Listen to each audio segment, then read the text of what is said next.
Hello, আসসালামু আলাইকুম। আজকে রান্না করব রসুন মরিচের ভর্তা। এটা ভাজা ভর্তা। প্রথমে কড়াই নিলাম, তেল দিয়ে নিলাম। এখন পেঁয়াজ ব্লান্ডার করে রাখছিলাম, ওইটা দিয়ে দিব। ভালো করে ভেজে নিতে হবে। এখানে মরিচ বাটা, রসুন বাটা আর শুটকি বাটাটা দিয়ে দিব। পরিমাণ হচ্ছে 2 টেবিল চামচ রসুন, 1 টেবিল চামচ শুটকি আর 1.5 টেবিল চামচ মরিচ বাটা। এখানে হলুদের গুঁড়া আর লবণ দিয়ে দিলাম। ভালো করে কষাতে হবে। আর 1 কাপ পরিমাণ টমেটো পেস্ট দিয়ে দিলাম।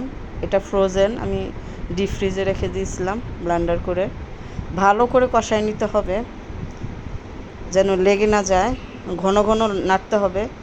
এবার ডিমটা দিয়ে দিব, ভালো করে ফেটে নিব। ভালো করে নেড়ে মিক্স করে নিব। আর বারবার নাড়তে হবে যেন লেগে না যায়। আর তেল বেশি দেওয়া যাবে না, তেল বেশি দিলেও খেতে ভালো লাগবে না। তার জন্য ঘন ঘন নাড়তে হবে যেন লেগে না যায়। তো প্রায় হয়ে এসেছে, এই তো।